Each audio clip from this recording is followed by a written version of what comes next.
develop my initial ideas. Okay, great. Yeah, we're working on. I'll talk more about it today, but a summer institute. So if that's something that you're interested in.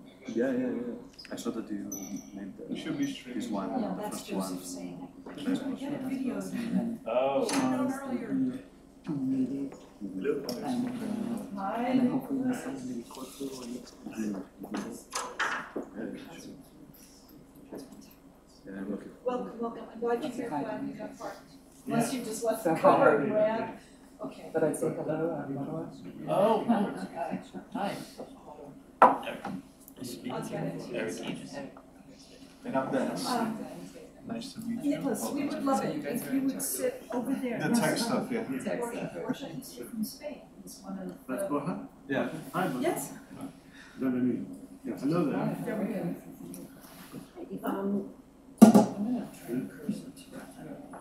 We got pictures. Where did you go to live? There's a button. No, So you want me to sit here? I want you to sit next to Borja up there. Hola. Yeah. Bit long. Bit long. But it's not so long. Barcelona, no? Yeah. It can be longer. Yeah. You can't really do. Yeah. Nicholas, Yes. I'm gonna welcome people, and then, I was gonna ask Marwa to do like a commercial break for floats. Is that all right? Or the two of you, I don't care, but I think brief. Me too. No, Mama is good. I mean, you know, she's You can also always the local. jump in if you want. She's the local. Then we'll go to Yasser and Gina. Oh, yeah. Good. No. Oh, let's see, Dennis is our tech wonder. Communicated. Eric's yeah. doing cameras, Najib was tweeting. Yeah. All right. This Great. is Nicholas, this is Marwa. Wonderful. And then we go to Yasser and then to. Yeah, maybe also the idea might come.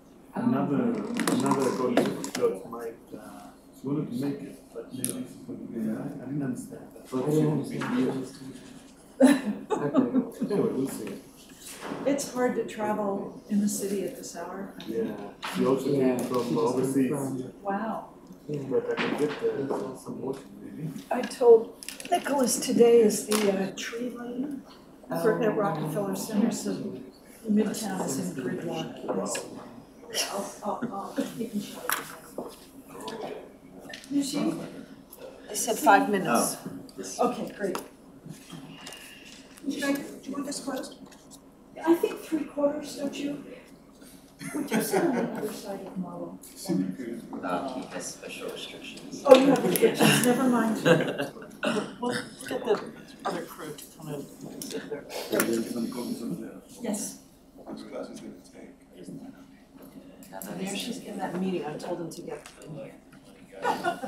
Aww. Giving down. I'm talking. Microphone's in there, so you don't have to think about it. And the camera, Eric and Dennis, the camera that will be on Marwa Yeah. is there, right? That's correct. That one will be on Mao and that one It's will all be right, on it's all right. Nicholas. Okay, great. Awesome, it's fine. If you look at the top, where you can see where the So how many stay?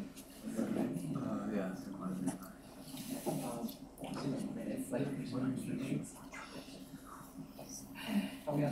No, because mine university online.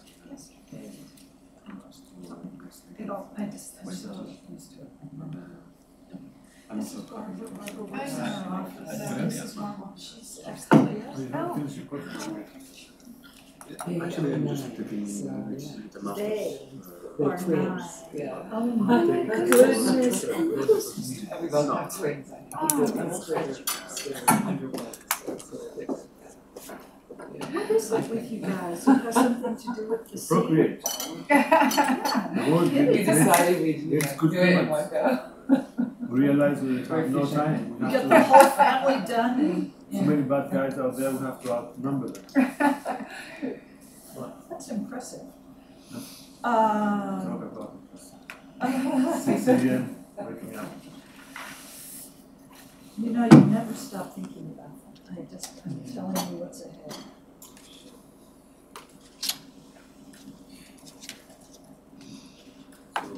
So they look at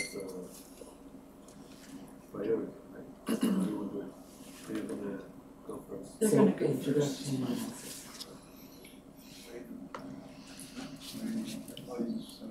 This is what this do, I'm gonna, yes. but not so this is. Right? It's I'll 7 cue hours you. difference, so I guess it's 4 there. I'll give you Or your- 5. Exactly. I think we should start in about 3 minutes, is that all right? It's 10:01 now, so. Let me double check what's going on with those. Do we have Rami coming in? No, he's watching from Boston. Oh, He's speaking at Tufts this morning. oh. I know. I hate those. Plastic bottles too, and it's plastic, oh my gosh. Not good for the sea. Just toss it out the window, will you? But it's not gonna disappear. For 5,000 years. There are more people Dennis, floating in on there. my live stream that I'm looking, it's just frozen, right? Do you know that? It's frozen. Mine's not. No? Okay, Did you refresh it? I have. Yeah, try to hit the refresh. Because I don't trust it. Yeah, mine's still there. I see her telling you. I can see you live stream complaining is- about the live stream. In my life, too. For good people to. I'm gonna increase. Oh, okay. I'll make it better. With whom?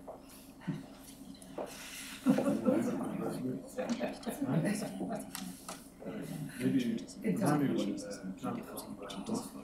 We'll give you. I see him be typing, tweeting. Oh, yeah. Well, Let's talk about why we can't change it. see, this is what we do. And there's a lag, right? There's a lag. So I look down and I realize what I look like and then I go, ah.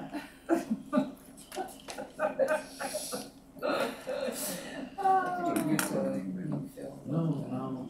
The new surveillance. It's not like Yeah. boy and girl, How two is girls. this? Yeah, we're just getting on a call. You got call? Yeah.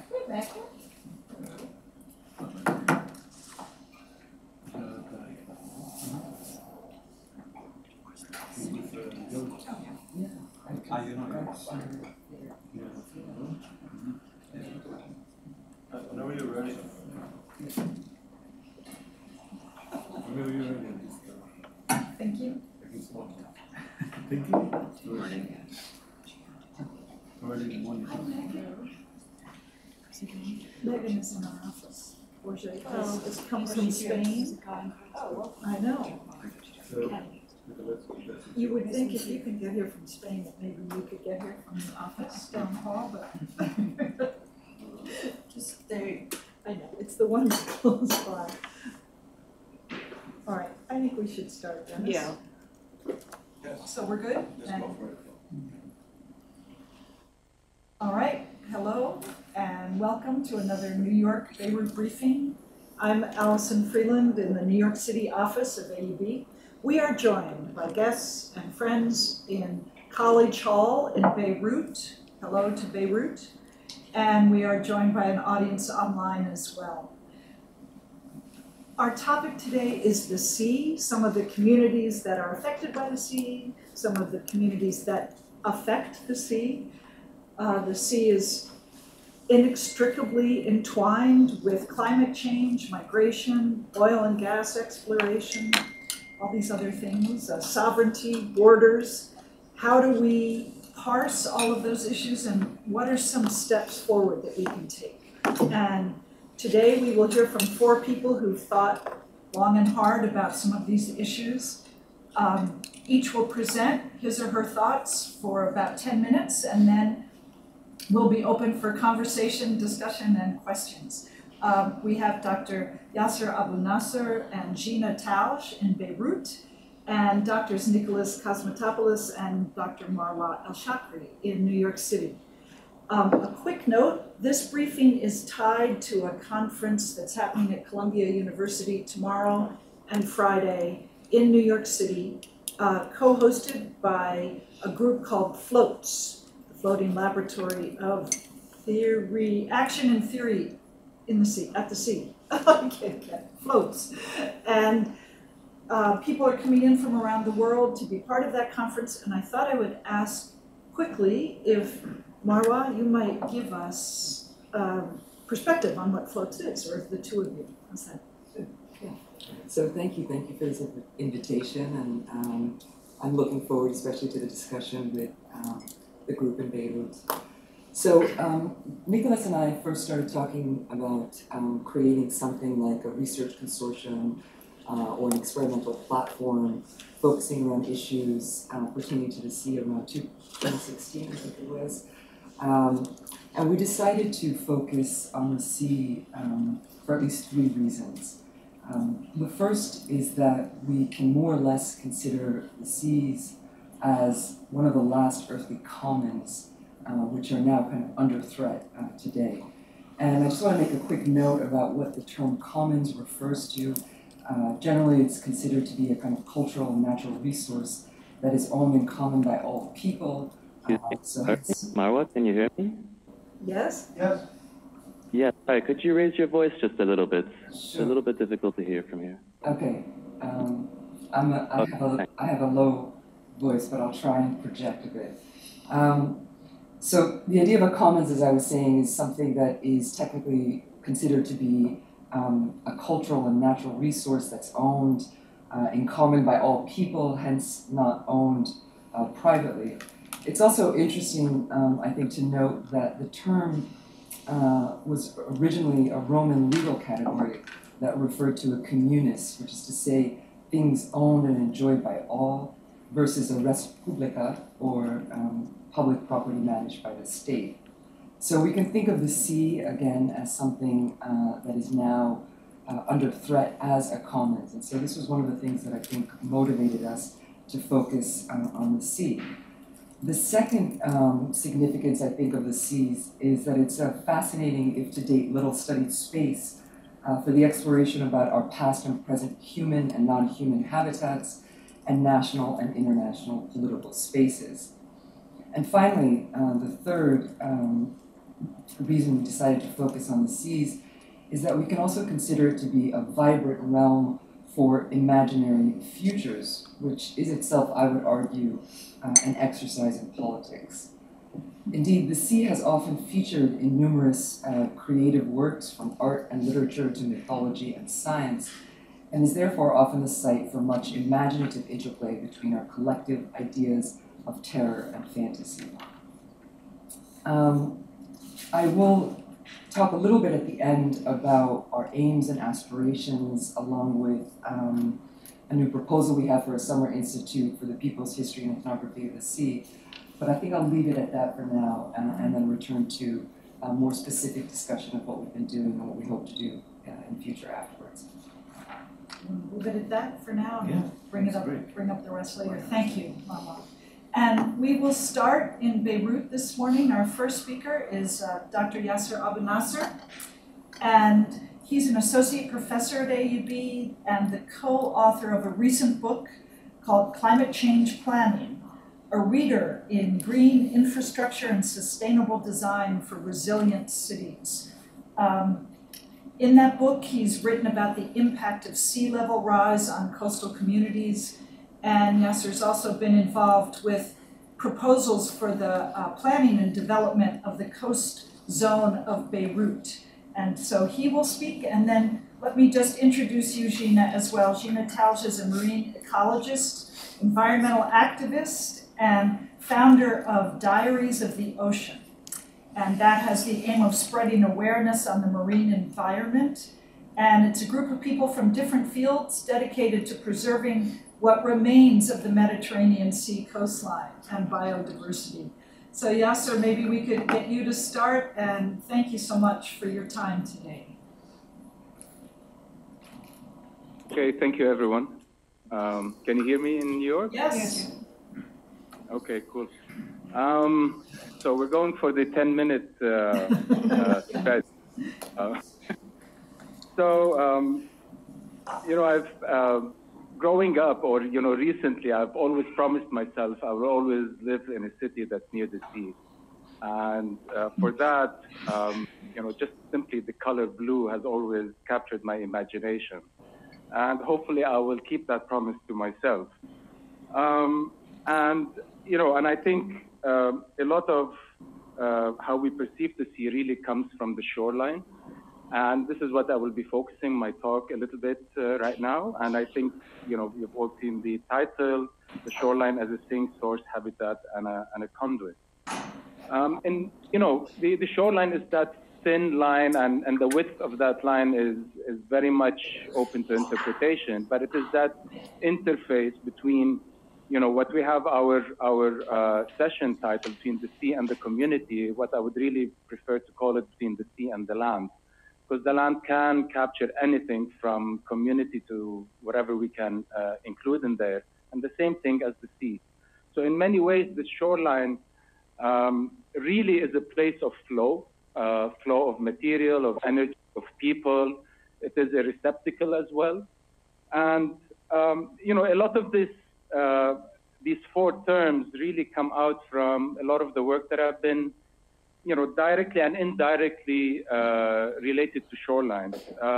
We've been advising a lot of our senior capstone projects who've been really working on the shorelines of Beirut and several cities and on natural areas along Lebanon. We've also, been working as well as Alison mentioned on a proposal with Dr. Muna Fawaz and other professionals, trying to freeze, this unsatiated, appetite to take over the sea, basically. And a lot of this really comes also from my teaching in landscape ecology. So basically these four terms come from, an area that really talks about what we call green corridors or linear corridors. And it comes from landscape ecology as a place where these linear corridors act as habitats, as connectors, as places where, animals, flora and fauna, us people through cities and natural areas actually experience. And these four words are very much used as filters to really try to capture this linear or green corridor on terrestrial land. And I found it really very suitable, when you really explain these corridors as a sink, as a place where things actually come towards that, that line or that green corridor. And by the way, I didn't say, my talk is a little bit theoretical, so I hope everyone, can follow with this. I'm not going to be giving a lot of solid examples, but, that's what I felt like talking about. So, and then it is a source, it actually gives out. It is a habitat where things actually sit, and it's a conduit where actually things actually go through. And when you bring in the sea understanding into all of this, I think a lot of us think of the sea as a place that is dynamic, that is changing, that's continuously moving. And I think that brings an interesting layer to try and understand these four words in the context of the shoreline. So I will begin, talking a little bit about each word and just giving some examples, a little bit some of work that we've been doing from observations that we've been, through students, through our work, through my work or my observation as a photographer, also as somebody who really appreciates the, space. So when we talk about the sink, I'm defining it in the context of a shoreline as where material, energy, communities, flora and fauna flow towards the shoreline. In essence, the shoreline is at the receiving end, which generally may be negative flows. And I think there are tons of examples. If we talk a little bit about our project for the proposal of Beirut, the illegalities that are actually happening across the shoreline, where, the shoreline is supposed to be the public domain, accessible and open. I know. The microphone, can you borrow a different microphone, Yasser? Can you, is that better? That's better. You came in and out. It was just when you spoke of illegalities. Beware. Okay, all right. Listen. So just giving one example of what the sink is, look at the legality that's happening along the shoreline. You know, with all the developments, changing laws and regulations to really completely privatize what is essentially a public land, common access to everyone. You know, other examples also come into play, and I think we can really see them specifically in our context of Beirut is like, and you know, and with the whole situation of the plastic issue right now that's happening across the ocean. So pollution is one big thing. You know, it is about also loss of life. You know, if we think of it as a sink where all these compounded impacts actually happen on that line. And if we also bring in the issue of climate change, you know, the sea level rise, the inundation, the loss of resources, you know, financial, you know, ecological, environmental as well. So in many ways, the sink or the line that really, you can say that separates or brings together the sea and the land, you know, could be a negative one. If we think also of the shoreline as a source, and in this context, I also define it as where, again, material and energy communities, flora and fauna, flow from the shoreline towards the sea and the land, in essence, giving life and giving rejuvenation. And for me, when you give something out, it means that you're strong, that you're healthy, that you're, you know, you've got life in there. So in many ways, you can also see it as a source of life. If we think of, you know, at least what is remaining of life, you know, with all our, you know, with our context within the Anthropocene these days. So, you know, it's a lot about life, about algae, fish, turtles, diving, fishing.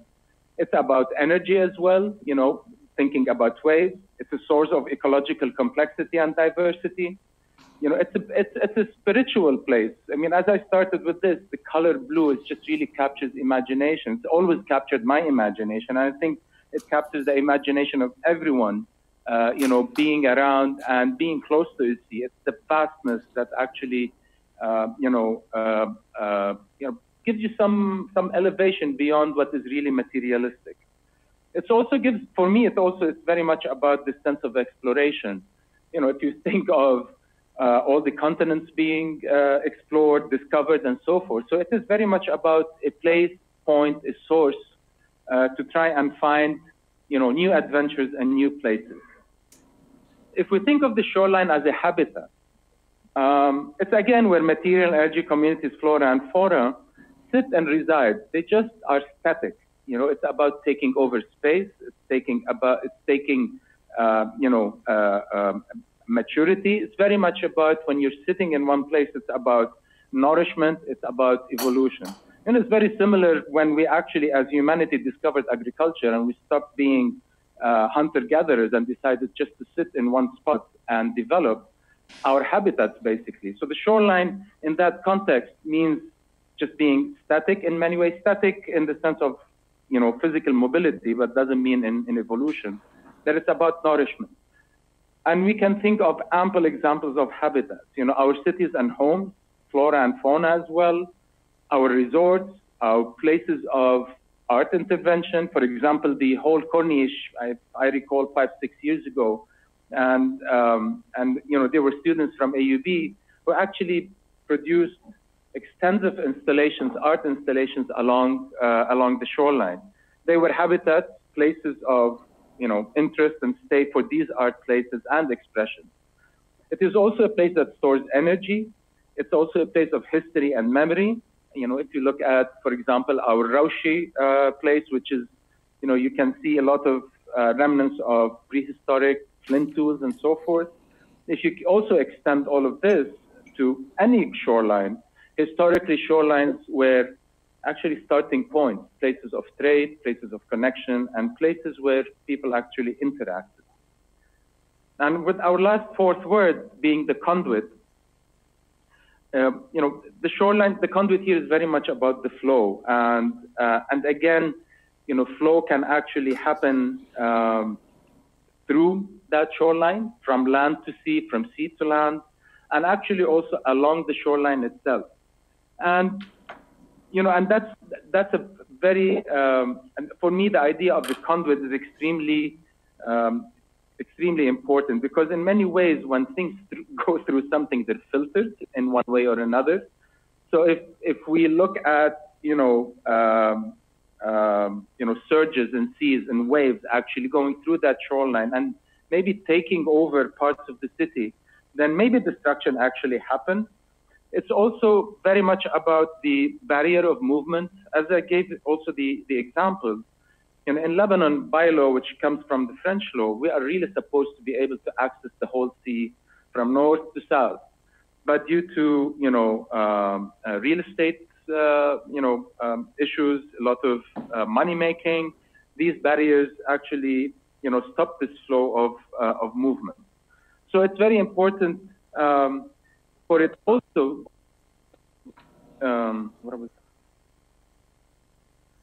Okay. No, it's just very funny. I think too much echo. I don't know if my voice is going through or not. So it is a lot about movement, and movement of people, flows, and energy, and so forth. So I mean, if we go back to our title, How Communities Imagine the Sea and How the Sea Creates Communities, I believe that the idea of the dynamic sea is very much fundamental to this mutual relation across sea and community. And believe that the shoreline, can capture the imagination. It is the place where, communities, impact the sea, and is actually the point of contact for this imagination or for this physical intervention that we're actually trying to discuss today. Thank you. Thank you so much. And Gina? Yes, we can give her a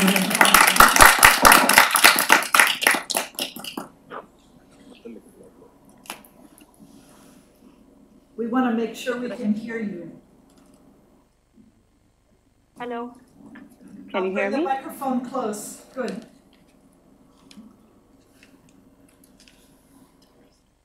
All right, Gina, we would love to hear from you. Hi, hello. Thank you all for coming or tuning in. I'm founder of a local NGO called Diaries of the Ocean. And I always get this response when I tell people the name of my organization. Why the ocean? We don't have an ocean in Lebanon. To which I always answer that all saline water bodies on planet Earth are connected and form one world ocean. So please join me today in reflection of about our world ocean and sustainable development. First, let us recall some of the amazing facts about our ocean. More than 70% of the Earth's surface is covered with ocean. The ocean provides 95% of the space for living creatures on our planet, and it contains 97% of all the water on our planet. 3 billion people use the ocean for their food, and about 20% of the world population lives less than 30 kilometers away from the beach. The ocean market value is estimated to be $3 trillion US, and it supports about 200 million jobs around the world. Did you know that more than half the oxygen we breathe on land comes from phytoplankton in the ocean? By some estimates, more than up to 70% of the oxygen we breathe, more than 70% of the oxygen we breathe on planet Earth is due to photosynthesis activity by these microorganisms in the ocean. And these same microorganisms are also responsible for absorbing more than 25% of the carbon dioxide that we produce on land because of burning fossil fuels. So if it weren't for the ocean and the phytoplankton that reside in it, climate change would already be so much worse by now.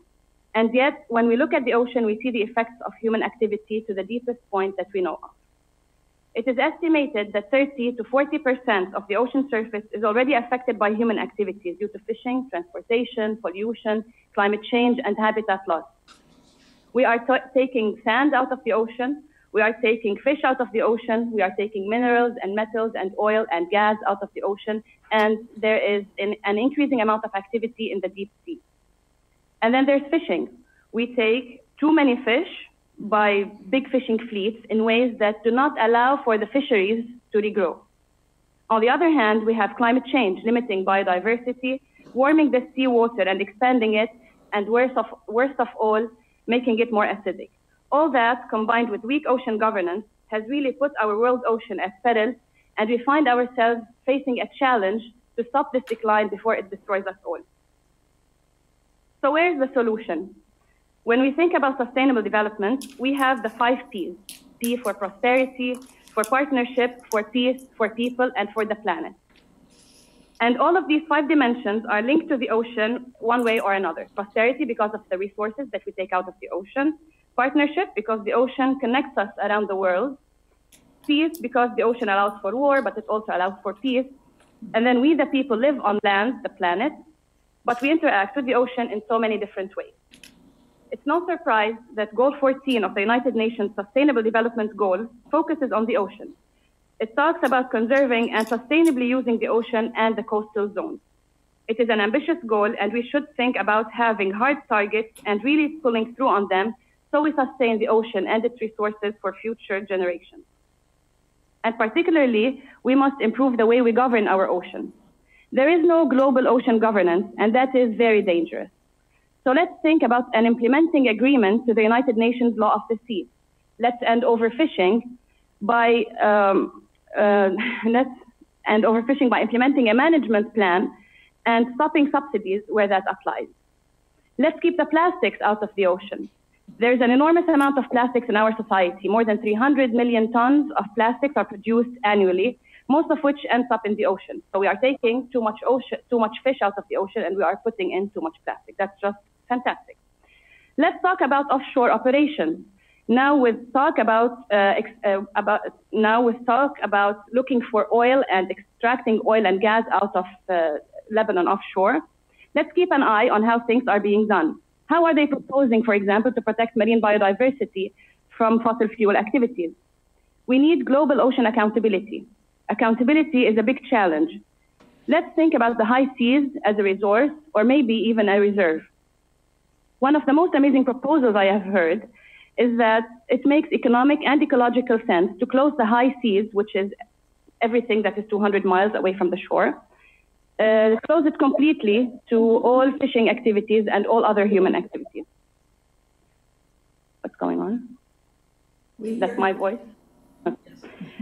So can we do that? Yes, I think we can do that. It's a great and a very interesting proposal. But above all, I think we need to improve ocean literacy around the globe. Everyone should be aware of how the ocean works, and that life as we know it will not exist without a healthy ocean. Everyone should be aware of the challenges and the solutions.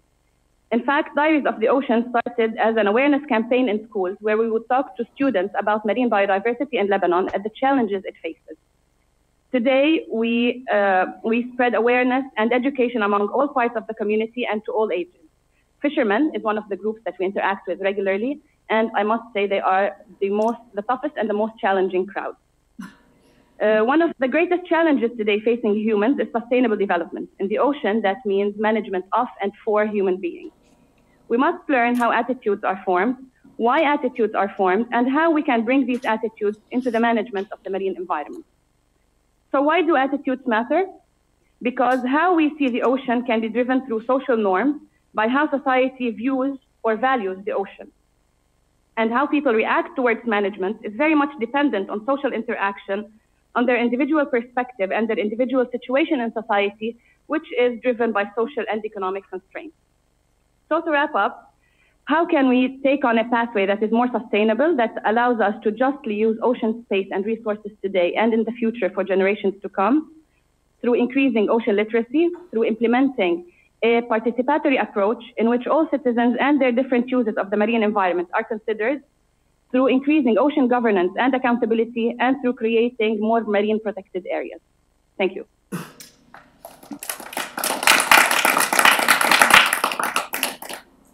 Thank you, Gina. And we will come here now in New York with Nicholas Kosmatopoulos, an assistant professor at AUB.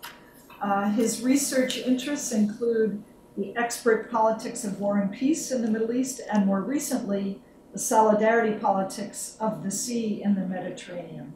And Nicholas is also co-hosting the conference this week on floats. Yeah. Thank you for coming. Thank you. And thank you everybody for being here. Where's the camera? Camera's there. Okay, I have to be looking there, right? And look at us now and then. Oh, that's good. So, I'm going to be reading because I don't trust my timing skills. A heartfelt thank you to the organizers for putting together this transoceanic event. Events like this underline the interconnectedness of our world today. At the same time, however, they amplify the perils of populations living under occupation and constant stasis, namely the sheer inability to escape violence, war, and destitution. Sorry for the change of climate. I never succeeded to visit Gaza, but I feel that every time I talk about my latest effort to do so, it comes a bit closer, or I come a bit closer. This is why I do it as often as I can. But today's live streaming offers a valid hope that at least some parts of me might reach Gaza. I hope so. In any case, I'm thankful to the people of Gaza as well as the organizers of the Ships to Gaza for helping me understand a bit better Hi, the Nicola. meaning. Sorry to interrupt. Do you think you could raise your voice a little bit? I could. We don't have microphones here, but I guess. It's right above you. Oh, No, there's this. that's a big. It's not connected. It's not. Those are not. Those are not not. working. Those are That what? is on. They don't work. So, It's just the placebo. just I mean, it's a speak up different that way. system. Yes. Speak up that way, look at that way. So I should go back, repeat, or? No. So I am thankful to the people of Gaza as well to the organizers of the Ships to Gaza for helping me understand a bit better the meaning and the significance of international solidarity today, but they also helped me rethink the meaning of the shore, and this is what I'm going to be speaking about today. So the Ships to Gaza, for those of you who don't know about them, are and were maritime campaigns of international solidarity that sought and still seek to actively challenge the embargo imposed by the State of Israel on the Gaza Strip since 2007, 11 years now already, raise awareness among the global public and deliver humanitarian aid to the population. The first ships reached Gaza in August 2008, and after the Operation Cast led December 2008, January 2009, the Israeli Navy violently stops all subsequent efforts.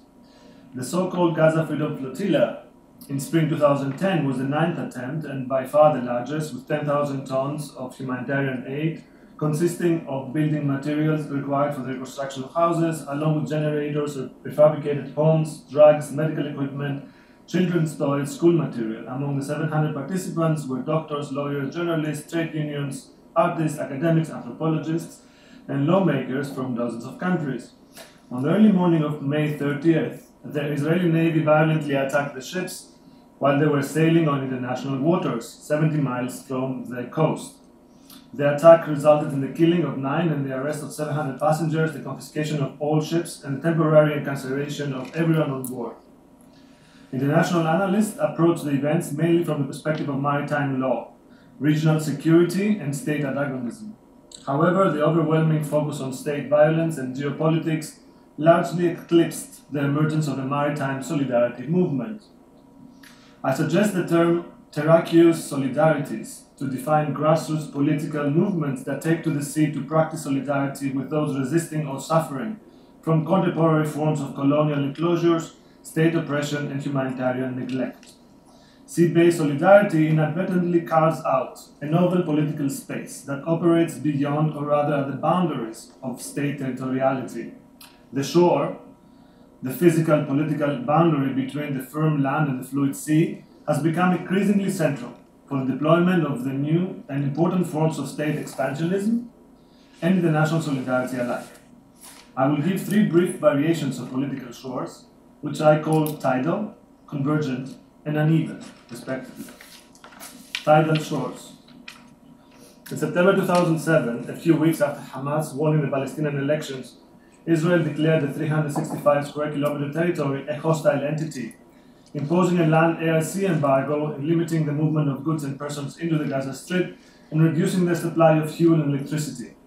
In regards to the sea, however, any traffic to, into, and from the ship is strictly forbidden.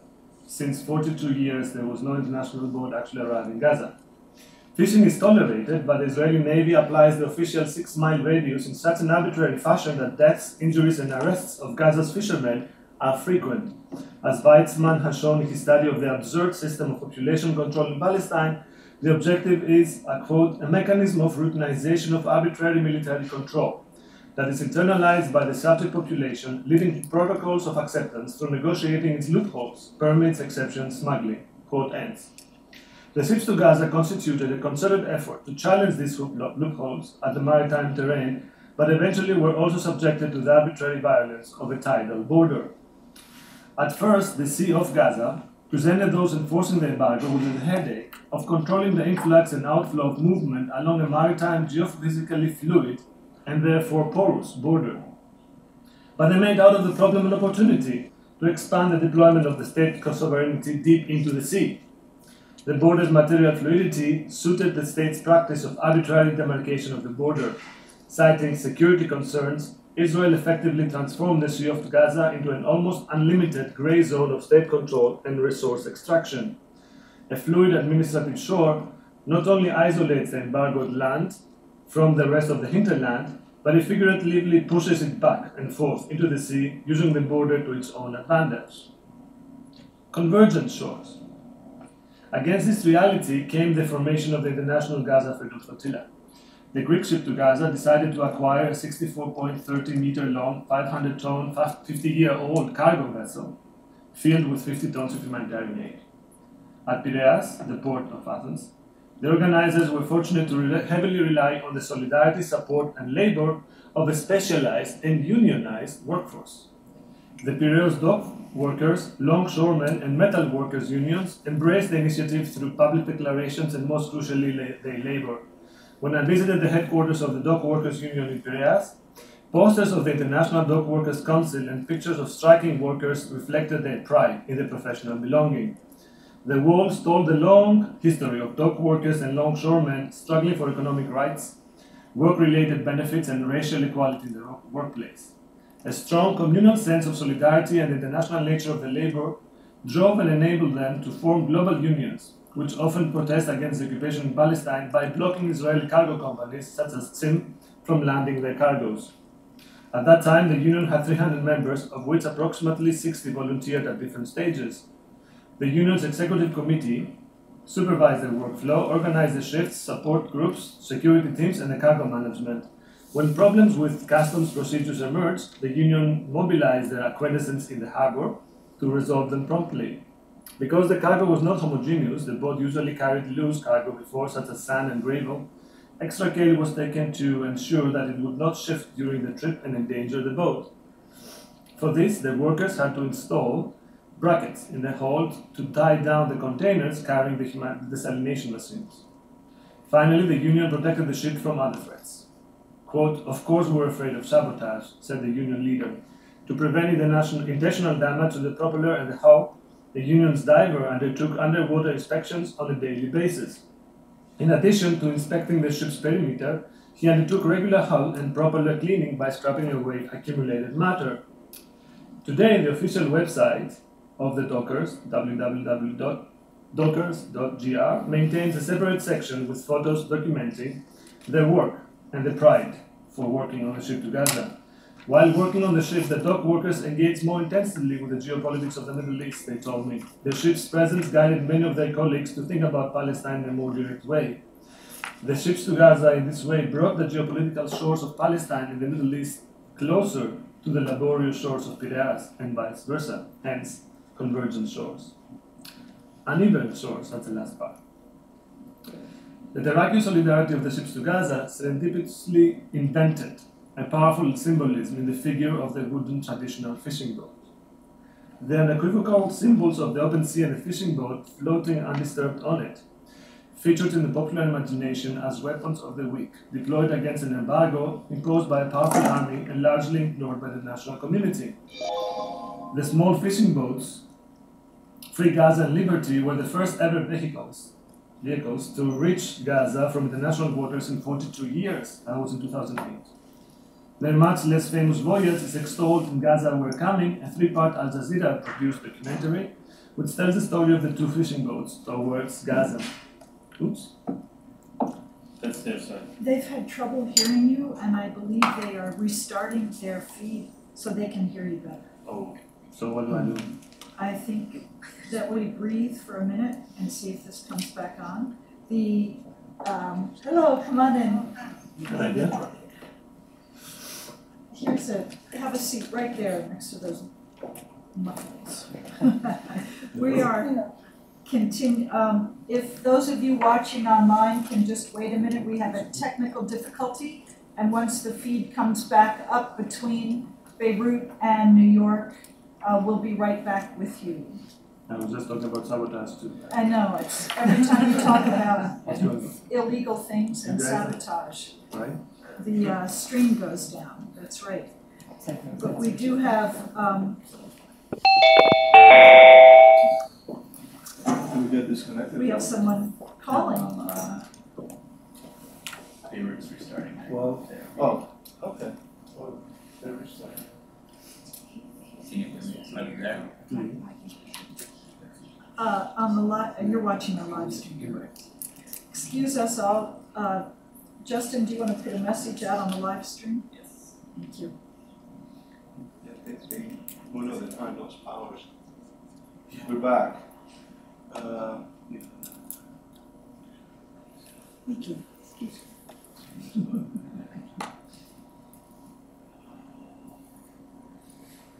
Okay, there we go. We see you. So what's the feedback? Nicholas, speak to them just for a moment and see if they can hear you all. I mean, the same goes to you, right? If they can hear you, they can hear me. No, No? your voice is. Yeah.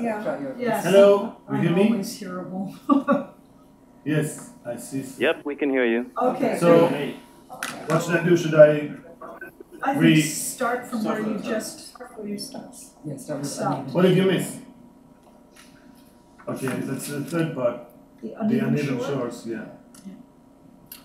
So I'm talking about the 2008 story, where the two small fishing boats, Free Gaza and Liberty are the names, were the first ever vehicles to reach Gaza from the national waters in 42 years since 1967.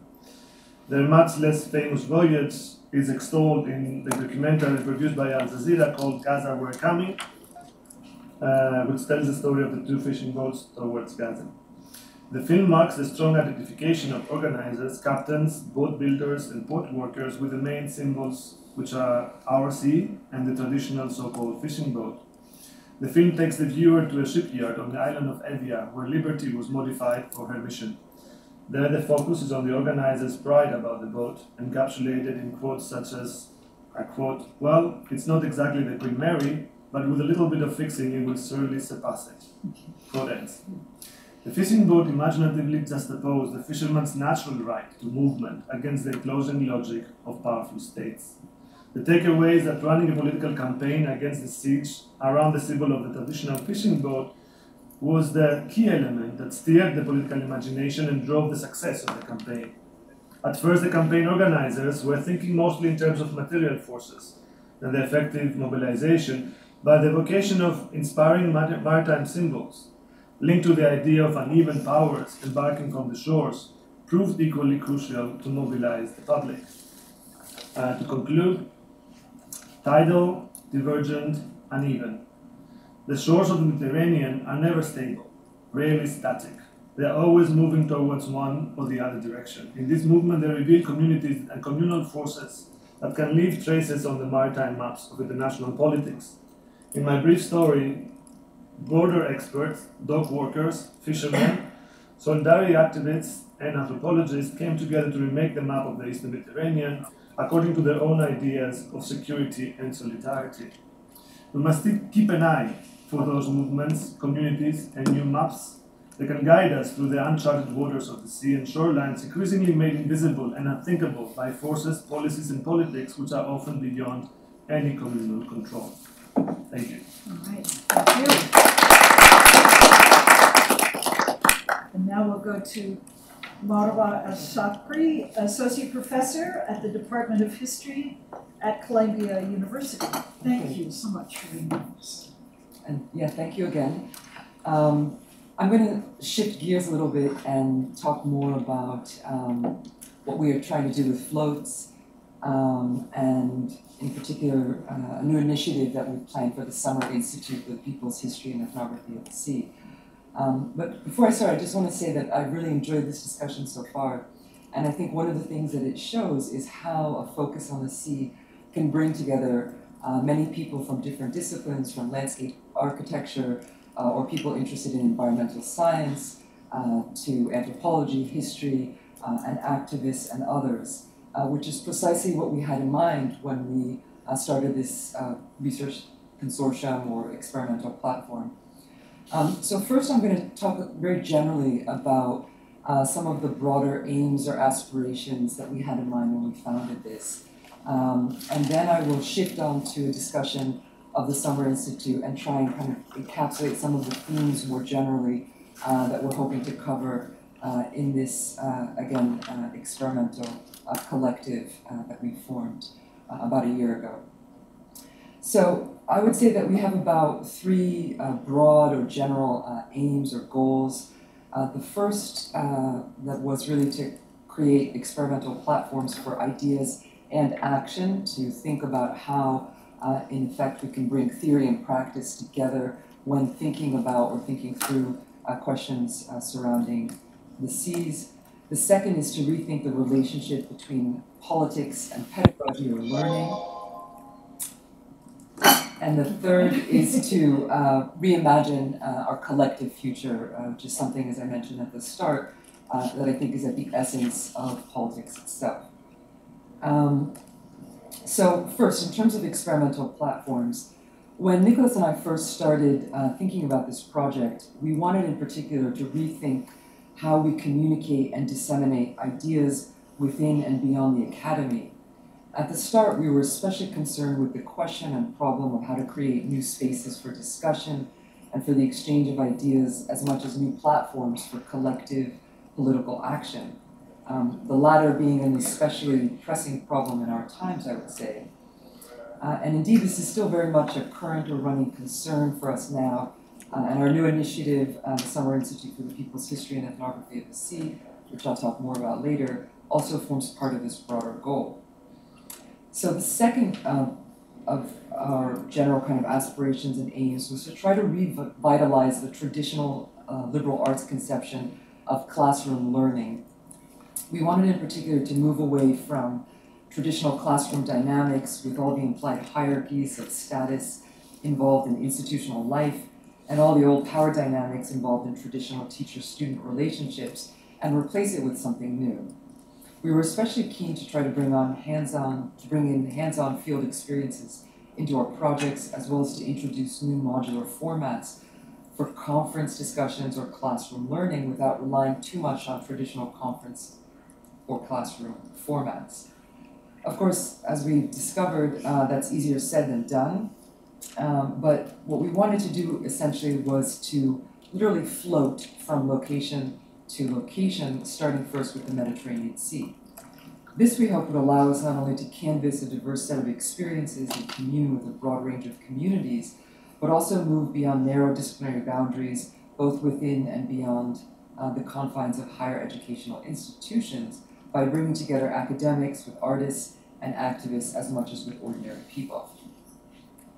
Finally, our last aspiration or aim for this project was to try to reimagine the future using the sea as a metaphor and as a materially real space for reconsidering the various ways in which we inhabit an interconnected terraqueous globe. Okay, so on to the Summer Institute for the People's History and Ethnography of the Sea, which we call CIFES for short. So what is CIFES? Well, primarily we're hoping it will be a summer school with, as I mentioned, a kind of non-traditional basis and environment for learning at and about the sea, whereby we try to disrupt, again, the classic teacher-student dynamics and effectively have collective presentations, discussions, and debates in a non-hierarchical format. So we would invite academic instructors and students alongside activists, artists, and seafarers to work collectively on one of several themes we've been exploring through this initiative. And I'll say more about what those themes are in a minute. But first, what might this look like, this summer school look like, and where might it take place? Well, to be honest, these are questions that we're still currently considering, so feedback, reactions, suggestions are especially welcome now. But I'll say this much for now. As of today, we're in conversation with people based in Corfu and Naples, and Nicolas in particular has taken the lead on this now, so hopefully he can say more about this in the discussion or Q&A session after. But regardless of where we anchor this, both this summer and hopefully in future summers, we're essentially hoping to team up with a host institution or community network to introduce a short, probably 3 to 4 week summer school program for theories of and action around the sea. The idea would then be to focus on one or two of the themes we're exploring, which I'll say more about again in a minute, and to host a series of essentially peripatetic discussions led by scholars and students alike, and organized around something like small reading group meetings, punctuated by communal activities, artistic or creative collaborations, and local or public engagements around each summer's highlighted theme or themes. Other ideas include running political sailing lessons with activists or fishermen, staging a public exhibition aimed at awareness around issues pertaining to the livelihood and future of our seas, and finally, conducting or hosting environmental research and activism at a grassroots level in collaboration with local communities or organizations at our chosen site. Finally, as for the themes we'd like to cover, these would probably include 4 or 5 of the main topics we've been exploring at the various meetings and that we've heard about today through the presentations we've had. So I'll try and summarize these 4 or 5 themes as follows. The first includes the relationship between land and sea, which is something that Yesser spoke about already, or the politics of shorelines, which is something that Nicolas brought up as well. So I won't say any more about that, but that's essentially, I think, at the heart of what we're trying to think about, which is this kind of interrelationship between land and sea, both at a political and at a lived in or everyday experience. The second we might call water mobilities, which I take to mean how we consider, among other things, migration and refugees at sea, again, an ever-pressing problem in our contemporary world, and one that cannot be addressed by national or even international legal frameworks or dictates alone, given the humanitarian dimension to this ever-growing crisis of dislocation and the increasing speed of these transient and migratory patterns brought on by crises of labor and capital or war and containment. The third is the issue of environmental destruction and preservation at sea. Again, this is a broad and ever-pressing problem, as we heard again from Yesser today, and it includes a host of interrelated issues from the problem of toxic waste at sea and the decline and destruction of marine life that has ensued, including the damage that has created for the animate and inanimate resources at sea, as well as for the people who depend upon it, from fishermen to sea miners, to finally questions concerning rapidly shifting environmental patterns, including rising sea levels and ever more dangerous patterns of speeding air and sea currents in the form of hurricanes, tsunamis, and typhoons. Fourth is what we might call law of the seas, both as a historical and a contemporary phenomena. After all, one can only really appreciate or understand the history of colonialism or modern imperialism when attending to this issue or question of what the law of the seas entailed or indicated historically and to the present. Moreover, given the state of current legal bids and jurisdiction around the demarcation and ownership of new boundaries over the seafloor, this is an ever more important political question for our times. Again, we've heard a bit about this also from Gina. And finally, connected to that, maybe a 4th sub-theme or a 5th theme would be the question of how to advocate for what we might call an aqua commons, or how to build, in other words, future communities and create communal platforms around shoreline and deep sea politics that preserve our waterways as cultural and natural resources that are free from the demands and constraints of private property, corporate exploits, and state and superstate legal confines. So that's just a kind of summary, I think, of some of the issues that we hope to include, as well as kind of a brief discussion of the kind of platform that we, again, hope to foster. But I'd be very curious to hear from the audience in Beirut or from people here about this or any of the themes that we brought up. So, if we can make the sound work, all right, thank you. I'm hoping that maybe we can hear some questions or observations from Beirut. Or sign language. Hi, Alison. Hi, can you hear me? We can hear you, yes. Okay. To be honest, we've had some trouble following the presentations. The audio was quite difficult to hear. But I just want to see if we can actually do a Q&A or any sort of discussion. So from over there, you can hear me fine? We hear you well. And I think as long as you turn off your mic when someone else turns on theirs, it should work. Sure, yeah. Okay. So does anyone have any questions here following the presentations of Gina and Yasser also? I have a question for Nicholas. And I'm simply just asking you to repeat the 4 ideas that you talked about because your voice wasn't very clear. I started, picking up on those, and I would just like you just to very quickly reiterate those because I think I was interested in them, but I really didn't hear everything. So if that's possible, that would be great. All right, sure. I guess I'm going to summarize the idea. I mean, there were 3 versions of shores. Let me just add something that was not on the paper. The first time I thought about the shore as a political concept was inspired by Rancière's book on the shores of politics. But Rancière, interestingly, wrote a book about the shores of politics, but there's nothing about the shore in the book. It was very French thinkers, it's all about metaphors.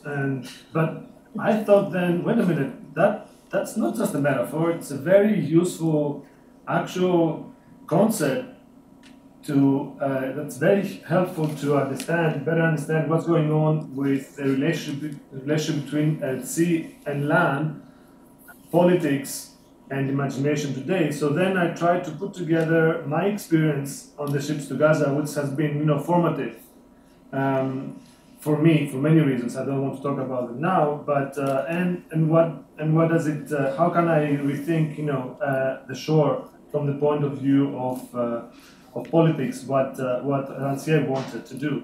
So then I looked again at what was going on while the campaigns on the ship to Gaza were actually formulating different versions of the shore, and I came up with 3 different suggestions. One was the tidal shore, as I call it, which is mostly referring to how the state of Israel is using or abusing, if you wish, the international law about the illicit boundary of the Gaza Strip in an arbitrary fashion that, it reminded me of a tide that goes off and on, goes into and back and forth into the sea.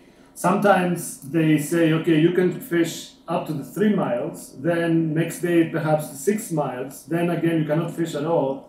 So I'm using this metaphor of a tidal shore as an administrative tidal shore, to show that many actually lives are caught up in this, and much of this arbitrariness is in line, of course, with the arbitrariness of the occupation documented by other scholars on land. So, for example, it's an arbitrary moment if you're going to pass through the checkpoint or not. The arbitrariness actually at the core of colonial government, as many other scholars have showed. But I'm very much interested in this arbitrarily tidal shore. how the shore actually expands and reduces itself according to the border experts of Israel off to Gaza. And of course that relates, as we saw lately, with resources and gas and oil exploration of the Gaza coast. Many people suggest that this is all about that, actually. The entire thing what's happening, the naval embargo is all about Israel enabling itself to get a hold of these resources of the Gaza coast. It's remained to see. So this is one version. The second version I talked about is a convergent shores, and I used the example of the labor union, of dock workers union in Greece, to show how through their work, the voluntary work, which is actually, I witnessed it, and it was a lot of work, I must say, over weekends and over public holidays, over the nights and over the day. I mean, these guys actually just work for free on the boat, on a very old and dangerous boat, in fact. They felt that they were coming closer to Gaza. So their shore actually, the shore of Piraeus was coming closer, therefore convergent shore to Gaza. And also they started talking and reading about Middle Eastern politics, about the Palestine issue, about the Palestine conflict. They became more interested to know about it. So the shores became, came closer. Metaphorically, but indeed, it worked. I mean, they were indeed learning more. At the same time, of course, they managed to bring a ship, in fact, towards Gaza, so the other shore also came closer. And the third iteration is what I call uneven or disparate, if you want, shores, where I use this concept to highlight how the inequality of forces that are clashing here is being very much highlighted by the type of vehicles that are being just opposed. On one hand, you have actually one of the most powerful navies in the Middle East, and faced with traditional wooden fishing boats. I mean, these were practically the first two boats. I mean, I really urge you to watch this documentary, Gaza We're Coming. It's very, I mean, for me also, who was part of it, but I think also for everybody, it's emotionally also challenging to see these, fishing boats actually. Arriving in Gaza after 42 years, and you can imagine how the Gazan people react to see for the first time a boat coming from the horizon. I mean, I cannot really even imagine how it is that you can look at this horizon every day of your life, and the only thing you see usually is military boats, probably sometimes throwing rockets into your territory. But this time you see, in fact, two fishing boats coming from a solidarity movement across the seas. It's a very important moment in the film, and it's a very strong message that despite the unevenness of forces at play, the political imagination that can be steered with the idea of a fishing boat crossing the sea, something that sounds very natural to everybody, can mobilize, in fact, a huge campaign after that, after this success, the first boat. These two boats, in fact, brought about the 10-boat flotilla 2 years later. So it was actually these two small boats that made it happen. They mobilized such a great imagination across the sea. They brought together people from Turkey, Greece, which is not very often very easy, Arabs, Jews, and many other nationalities, Northerners, Southerners, to formulate, to form this campaign. And for me, it was, again, a thing that has to be revisited. And I try to revisit this to learn more, about how international solidarity works here today. And these are lessons that we have to, take for this occasion, for Palestine, but also beyond Palestine. Yeah, I hope it's a bit clearer now. Yeah, it's much better than the first time. Thank you. Do we have any questions or observations from the group in Beirut? You guys? Can I ask a general question for everyone? Yes. At least just to kickstart the discussion, because I think some people are shy. Just a general question. I would like just to go at least around the table, maybe here and New York as well, other than the speakers.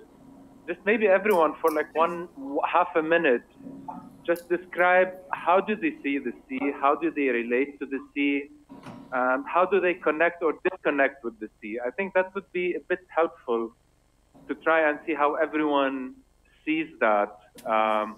We're talking from a political scientist, from a historian, from an activist, from a planner, landscape architect perspective, which might be a bit of too much of, we're maybe trying to complicate matters too much. But I think it would be nice to hear a bit what everyone might want to say or might have to say about that. Shall I point fingers? Yeah, it's always good. Okay, Michael, what's Michael starting? Hello over there. Can you hear me? Yes. In New York? Yeah. Okay. So thanks, Yasser. I think that's a good idea. So actually, what drew me the most to floats was this, and I think Yasser brought this up in his presentation too, is this idea of that the land is quite static, let's say, stationary, as opposed to the sea, which is always in movement. So the rule of law of the sea is always movement. And I thought that's kind of a good starting point to start looking at the sea in such a different way. And to tie it to a current news story, I don't know if any of you followed the story about the Sentinelese, the isolated tribe, and I believe it was on the east coast of India, and clearly have quite a tough migration policy with regards to the outsiders. But also just the idea that, when it comes to the sea, so everything is movement, but at some point then, of course, it stops when it comes to the land, and then everyone is kind of characterized on how they deal with the land or kind of the shoreline in that respect. So for me, that was kind of an entry point in generating my interest on floats, to be honest. Yeah. Amir? Hi. Okay, cool. I'll speak up. Yes, hi, I'm Amir. Actually, I work in a sector that is not very environmentally friendly, but this is why I'm here, I guess. So I prefer not revealing that. So let's say I think about the sea in terms of, I believe we need to think about the sea in terms of economics, because this is what you are presenting. I think it's 200 million jobs that the sea generates. Exactly. So we have fishery, we have tourism, we have oil and gas, etc. And this is an idea that I was discussing a few days ago with some friends, and it's how do we look at natural resources from an environmentally friendly approach. And one of the points raised, and excuse myself if I'm naive, I'm not an environmentalist, but one of the points we're raising is it's a world tax on natural resources. Meaning, if there is a country that has a sea, we're talking rich in plankton, let's say, or something, then for this country not to exploit this natural resource, all the other countries of the world or a group of countries would have to pay a tax. This makes natural resources economically sustainable for those countries that could generate money out of the sea, for example. I think today we cannot just talk about the sea and not think about the oil and gas sector, for example. There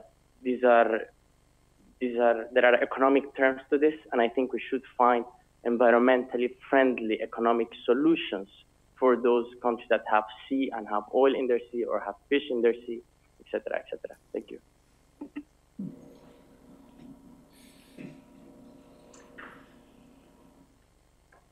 Yeah, go.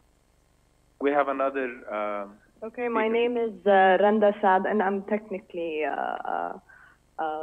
part of Diaries of the Ocean. And my point is going to be a bit more of a sentimental point. I grew up in Amman, Jordan, And sadly, there's no sea in Amman, and we always assumed a sea is a vacation spot. So we look at the sea or the ocean as somewhere where we would vacation. And then I moved to Beirut, and the sea became part of my daily life. I live next to the sea, and I came to realize, and of course, by meeting Gina, the importance of the sea in a person's daily life. Just looking at the sea, the sentiment that you feel every time you look into the ocean is really important and should be appreciated more and more in our daily life, I think.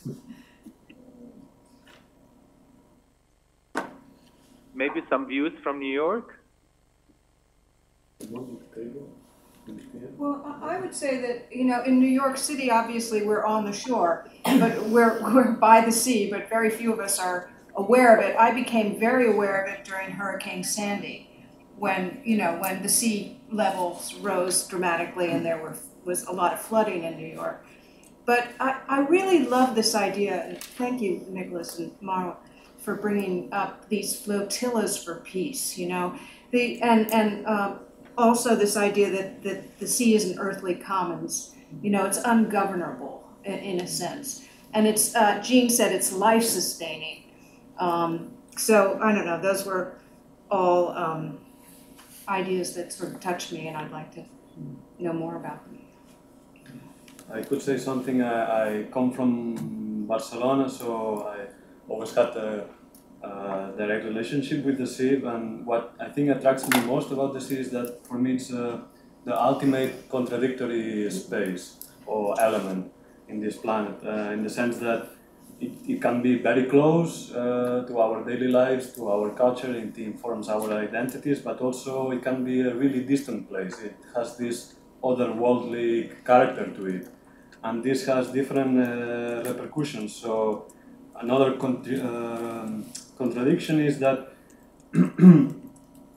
it's a very difficult space for domination, in the sense of capital or state domination, while we were talking in extractivist activities or jurisdictional state power. And hence it's also a space more open to liberation. Like Nicholas was talking about solidarities across shores.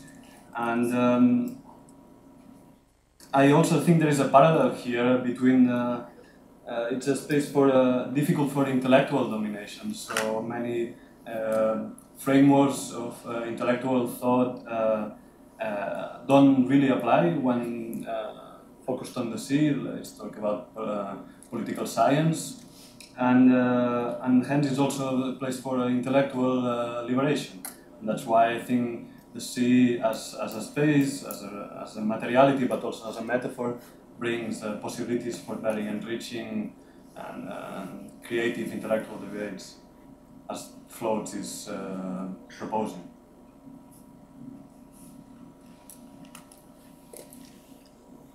Oh, yes.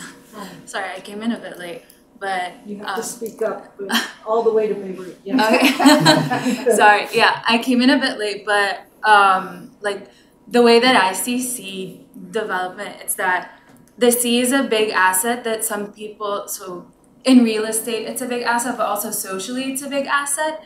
And so it's such a huge untapped potential for social reform and social policy. So it's the biggest space where people could actually get together and actually be such a public space, because the city that I'm from in Lebanon, I'm from Tripoli, and that's where everyone from different social classes comes together. And when it's not so privatized, but it's semi-privatized, like the model that Zaytuna Bay has, for example, it's not ideal, but it does have something in the substance of somewhere where people could enjoy themselves by the sea. And a model very similar to that could be more public and that could be more geared towards social policy, I think that would be a great use of waterfront asset. Megan, here. I think sort of piggybacking off of that, I mean, I travel a lot and I just see, like at hotels, I see the waste. On planes, I see the waste. I mean,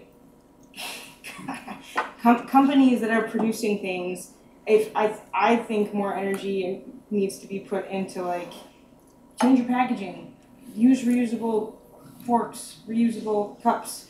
I mean, the waste in just one day on a plane is appalling.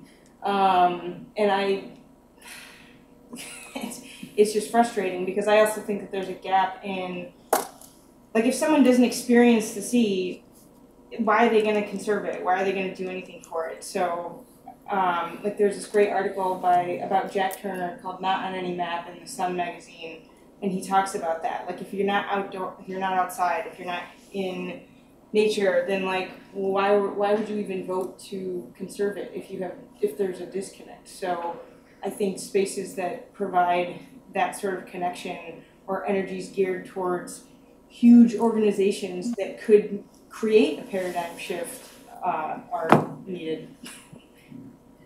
Do you have any responses, Marwa in particular, or Nicholas, or Yasser, Gina, to things you've heard? Gina. Hi. Hi. So I want to talk a little bit about ocean governance of the high seas because I think it answers several discussion points that came up. So the high seas is a legal term that covers technically, it means the global commons, which belongs to everyone, but is technically controlled by the few who have the resources to exploit it, the resources and the power to exploit it and get away with it. So governing the ocean will be very difficult, and it will be a very long and slow and tedious process, especially that the high seas cover 67% of the global ocean. So it's a very big ecosystem. It's a very big part of our oceans. And most of the resource exploitation happens there. Most of the fishing happens there. Most of the crimes, technically, against our ocean happen there. So it will, and if two countries, for example, agree to govern the ocean govern their high seas by inducing taxes or any other form of governance, there will still be 190 other countries that need to agree to that same law. So we need a global law that includes everyone and really takes into account everything and everyone. But that will be a bit slow. Not impossible, of course, but it is crucial for sure. But it will be slow, and it is multidisciplinary, of course. So it's not just the scientists that need to intervene, but also the politicians, the economists, the fishermen, and everyone else. Yes, and then we'll go Nicholas and then Marwa. Okay, I mean, thank you everyone for these very creative comments. I think perhaps I will just stick to two. One is that we experience today, and it's also what I understand Amir also to have mentioned, a movement towards the sea as a space where it's not anymore irrelevant as it used to be, but it's actually very much at the center of the new economic, new political, and new environmental consciousness. And this is at the same time interesting and dangerous because we are not ready, I think, as community, local community, to treat with this. I think we are experiencing more and more the illiteracy, this wonderful word that Gina mentioned, of the global public versus the ocean. I think we don't know much about it. And what's happening, if you look at it, we are perhaps eligible to talk about a new movement for the enclosures of the seas. You know, the first enclosures, it's a Marxist term, happened in England in 1500, where big chunks of common lands actually were overnight practically framed and privatized, and that created a huge movement of vagabonds and people on the run because they didn't have anywhere to go, and this actually became at the beginning of modern capitalism. But today we do actually have this movement about the seas. We have the law of the sea that gives the right to states and multinational companies to expand its territory into the sea, sometimes 12 miles, some other times to 200 miles, especially when it comes to resource extraction, and nobody else has actually anything to say about it. So it's not only economic, but firstly it's a political issue. Who decides about the sea? And especially because the sea is not a place where we can easily frame or we can easily, territorialize like the land, is in fact indeed pretty much free. This is a big challenge, and I'm very much afraid that we're not really ready for it. I mean, we meaning, the global public. Some others are much more ready, like companies and states, like Israel, for example, as I tried to show, is very much aware of how the sea matters and why these things actually are already there in preparation. And for me, the Gaza flotilla, in fact, show me this gap. That's one thing. The second thing, I want to refer to what Borja said, and it's also a promise for floats that goes back to the beginning even of social sciences and the nation state. If we go back to the social sciences, all of them, mostly sociology, political science, they need land. They were actually built on the idea that we have a nation state, we have a stable territory that we can frame, we can actually demarcate. We have, the Germany and France and the border between Germany and France, and this is the nation state. And out of this, we have the development of modern social sciences. So modern social sciences are, in fact, very much land-based, terra-centric, if you wish. And this goes back to the beginning of, of our thinking about who we are. So we need the land to think about science today. So the question is, what happens if we start thinking about who we are and how do we do science and politics if we think from the point of view of the sea? When nothing is actually stable, everything is moving, you cannot really easily demarcate the sea. You cannot just say, okay, this is the border of Lebanon. I just put, a fence and I close off the sea. The sea resists that. So there is an ontological, if you wish, sorry for the word, but I mean like a physical resistance to bordering the sea. And this is a hope, for a new kind of thinking, intellectual challenge, and that, I think, where we, at Floats, we find these two movements, the movement of enclosures on one hand, and the movement of rethinking actually social science and our common belongings on the other, to be at the very center of our agenda. May I say we have about a little less than 10 minutes, and I was hoping Marwa could make some comments and observations, and then Yasser, maybe you would close us out with a big concluding statement that you have to think of while we're talking. I know, but Marwa. Okay, yeah. So, thank you again. I just want to also make a few comments on the comments that you presented just now, as well as what Nicholas said by way of conclusion or reaction to that. I was also very struck by some of the suggestions that came up in terms of thinking about, both how we tether our questions around the sea to questions of economics and politics, and also of governance, and what Borja has also mentioned earlier, this kind of space of contradiction that the sea essentially represents both metaphorically and materially as something that cannot be contained, right? It's this question of physical resistance to boundaries, of shifting sea floors, of the very kind of effect of mobility, of movement that water implies when thinking about waterways, seas, rivers, etc. So on the one hand, you have, it's true, this kind of distinction between land and sea, between our dominant, territorial frameworks that are based on creating enclosures and creating forms of exchange, which one can think of the basis of capitalism in this sense as well, that can be quantified, that can be rooted, that can be enclosed or contained in some way, and then what the sea provides as a passageway, as a space of mobility, as a space of movement, of interconnection, dislocation, etc. So I think that one thing to think about is, in fact, how we move with those set of contradictions rather than try and contain them or dominate them. They are, again, as Borja has mentioned, kind of resistant to domination. So I think we can advocate and create spaces of action and new theories precisely around that kind of contradictory space. And rather than think of kind of ocean governance as something that establishes laws or tax, although that may be part of what we want to do or think about collectively.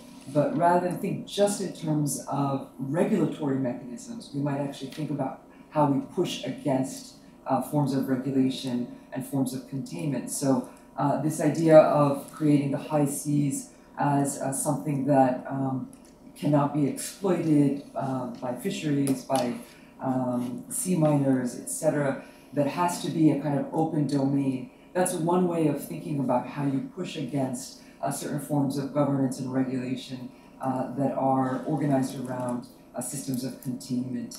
And then I guess the last thing I would say is that, you know, maybe in terms of, again, thinking about Gina's point about literacy and how we can create a new sense of awareness, I think that's the idea also that we had with bringing in artists, with bringing in activists, with working with ordinary people, with local communities, that it has to, I think, happen not just in terms of, you know, state or super state kind of high level trickling down sort of modes of regulation or activism, but it actually has to kind of emerge from below, so to speak, and really, I think, take place through more creative spaces of exploration.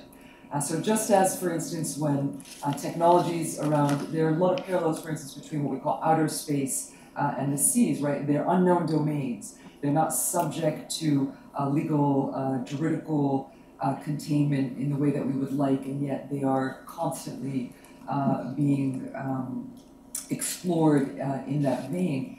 And so just as when space exploration technologies emerged, there were various campaigns to kind of create you know, artistic or other representations of outer space in order to create awareness and foster enthusiasm around that. I think we can do something similar and rethink how we explore and imagine the seas in our daily lives and collectively for the planet, whether in terms of as a source of oxygen or livelihood, or as a creative space that is you know, resistant to domination and open for new forms of liberatory futures. I hope the artists in the world have heard that. Yes. Yes. Yes, sir. Some concluding thoughts? Okay. You know, I'm just going to go back to what I just said about being in a city, wanting to see the sea. And for me, it's just the sea is just something that's for granted. And one thing that I really came out of this session is that how much we take the sea for granted. You know, from the discussion, I realized, at least it just dawned on me, or it's just, you know, just this whole idea of something becomes clear in your mind, how much we actually depend on the sea. You know, if you talk about mobility, history, economy, survival, food, oxygen, air, so everything is connected and intertwined with the sea. And for somebody who lives in Beirut, you know, relatively very small sea, where you practically can see the sea from everywhere, that becomes a notion that is for granted. And now I understand why float is happening.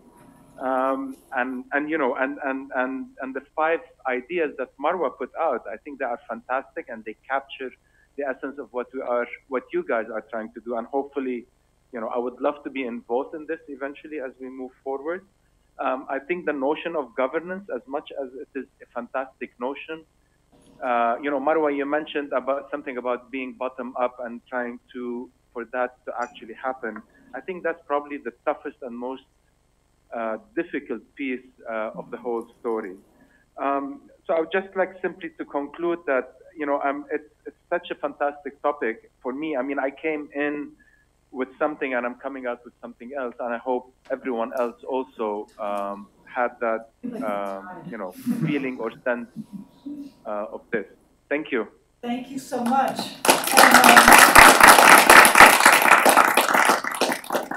I would like to thank everyone and encourage you to look at, I believe, Gina, Diaries of the Ocean is at least a Facebook page. I have found that, and they could follow you on Twitter, I know. And I believe Floats is floats.org. Floats.org. Floats, EA, floatsea.org. One way that we could all stay together perhaps on these issues. And I thank you all, and thank you, Beirut, for living through the coming and going of the audio. We appreciate that. Thank you.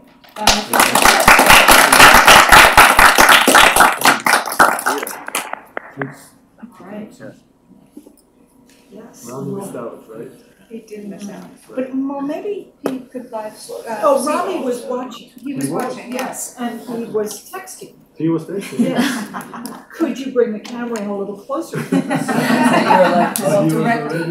yeah. Giving instructions, Rami that's good. is never far from us. I would say. Always there. Good. Thanks so much. Please have coffee, have